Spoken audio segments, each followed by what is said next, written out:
These are my favorite thrillers.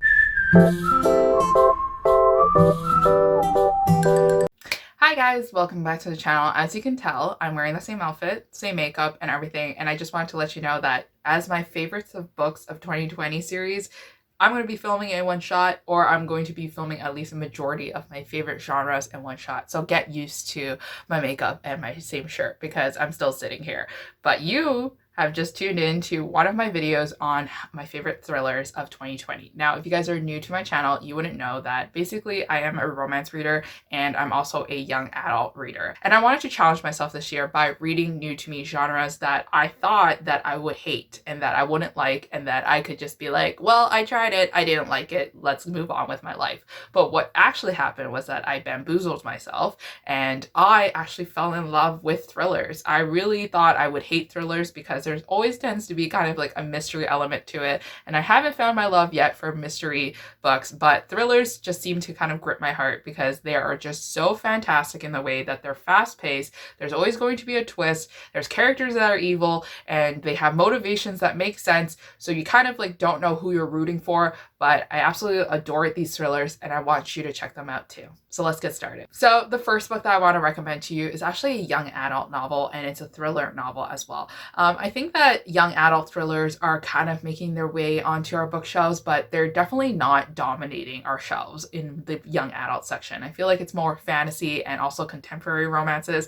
But this one is very good and I highly recommend you check this one out because she's actually one of my favorite authors back when I was still in high school, and her name is Mallory Stallers, and this book is called Jane Anonymous. And this one was one of her most recent releases that was actually released in January 2020. Jane Anonymous follows a girl named Jane, and her identity is kind of like protected because she's been through a lot of stuff. She survived a violent crime and she's also survived a kidnapping. So basically what happens is that one day she's coming home and she gets kidnapped and she is locked away in this very tight space, and it's kind of like a house, but she's locked in this room and she is being talked to and she is being fed by her kidnapper, and she kind of has this thing going on where her mental breakdown happens and she's physically ill and she is just suffering through it. This book kind of goes from before and after point of views, so you'll see her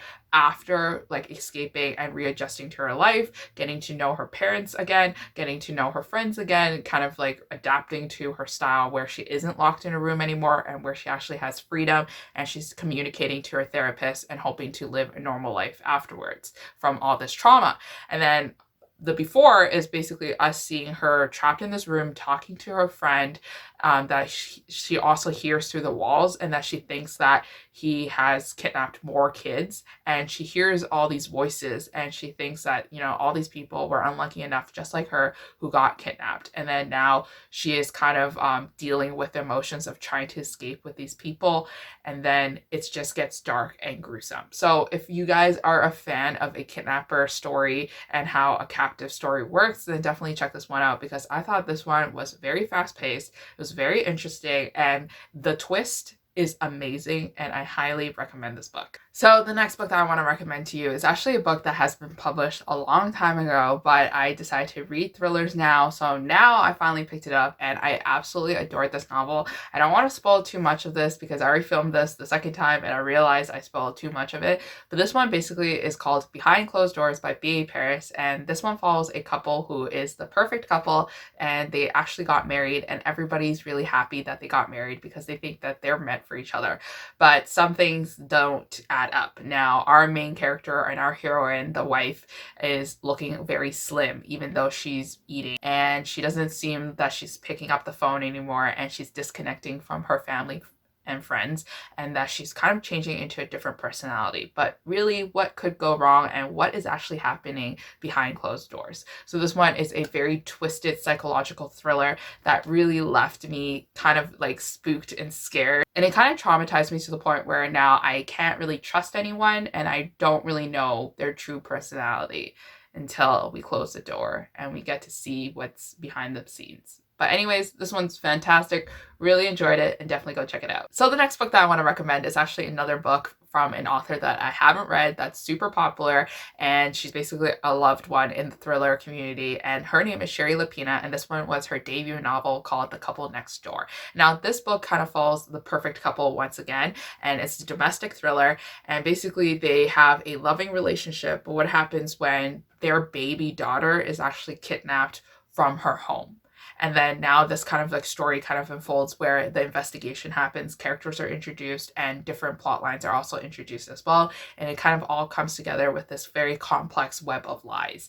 And I really liked the journey going through this domestic thriller because you could really see the raw emotions from the two characters who once loved each other but are finding it hard to support each other now that they're dealing with so much grief over what is actually happening. Because if you can just imagine how losing someone, but it's someone that you kind of created with the other person, and then dealing with grief and having that conversation about like the possibility of that person passing away and not knowing where their location is and things like that, it can really wear down on these characters, and you would see kind of the realistic raw side of what would actually happen. And that is why I absolutely fell in love with domestic thrillers, and specifically Sherry Lapina's works. I actually read all of Sherry's works that she has ever written because I was just obsessed with her writing, and I just wanted to see what kind of twist and turn she would be able to put into a domestic thriller. Because if you think about it, if you take away the thriller aspect, you're just reading about a very complicated life of several families kind of intertwining.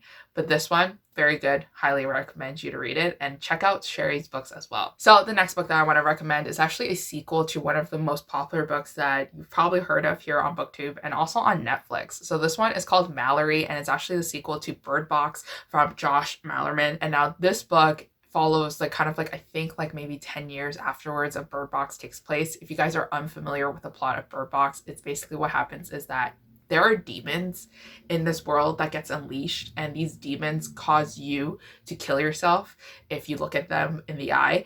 And basically it's devastating, and it's causing this kind of like mass population wipeout, and everybody is killing themselves. And we have our lone survivors who are hiding away in their house, who are finding different methods to get out of the house, to go survive and find food to eat and find things that they need to survive in their house.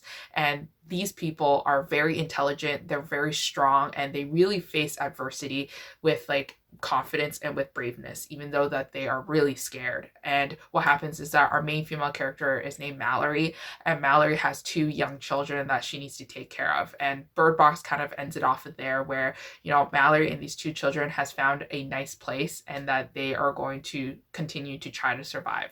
But Mallory takes place 10 years after Bird Box, and now we see that the children have grown and that they're no longer as compliant as children were, because if you're young, you kind of listen to your elders a lot without questioning them. And now that they are older and they're teenagers, they kind of have their own way of thought. And this is what happens when society kind of breaks down and you start to have your own thoughts and you question the person that has been leading you this entire time. And then we see it from our main character's point of view of how to try to control these two people who kind of have their own like rule sets, and how they also want to choose how do they live their lives. But obviously Mallory's very attached to these two children and want to actually have them to be safe. And then now there's news that possibly Mallory's family is actually still alive, and they have to kind of make this whole journey to go across the whole country to go see if the family is actually true and that they are alive, and that this new kind of like safe haven is there too as well. So absolutely love this book, and I really like the character breakdowns, and I just really liked seeing everything kind of unfold. It was thrilling in the aspect of you never know what's going to happen, and you never know what the secrets these characters are hiding underneath their shell. Now the next book that I want to recommend to you is another domestic thriller called Little Secrets by Jennifer Hillier. And now this book follows another loving couple. They're perfect for each other. Basically, our main character is very strong and very independent. She owns a chain of very upscale salons, so she's very wealthy in the sense. And her husband is actually really wealthy too. And her husband's like way up in this like company, and he runs his own company and things like that. And they make a very considerable amount of money for like this small family, and they have this child together. And then what happens is that they kind of start off with going to this farmer's market, or this like market that sells like a lot of stuff. And then she loses the sight of her child, and she doesn't know where her child is anymore. And basically this is after like a year later, and our characters are kind of having their mental breakdowns. They're kind of at their last bit of their relationship where they're no longer speaking to each other, and where they're kind of lost hope that their child is still alive and that people are taking care of her child, and that they actually want money instead of just taking someone's child and killing them off. So this one's kind of a story of how the wife actually unfolds a lot of secrets that the husband may be hiding, and also learning more about motivations and characters and how they kind of contribute to the disappearance of her son. And I absolutely adored this one. I thought that this one was very spooky in the sense, and I never knew what would happen. And I absolutely just loved the ending so much. So you definitely need to check this one out too. So the last book that I want to recommend to you is actually from the same author that I've already recommended to you in like the last couple of books. But this author is Sherry Lupina once again, and this one is her latest novel called The End of Her.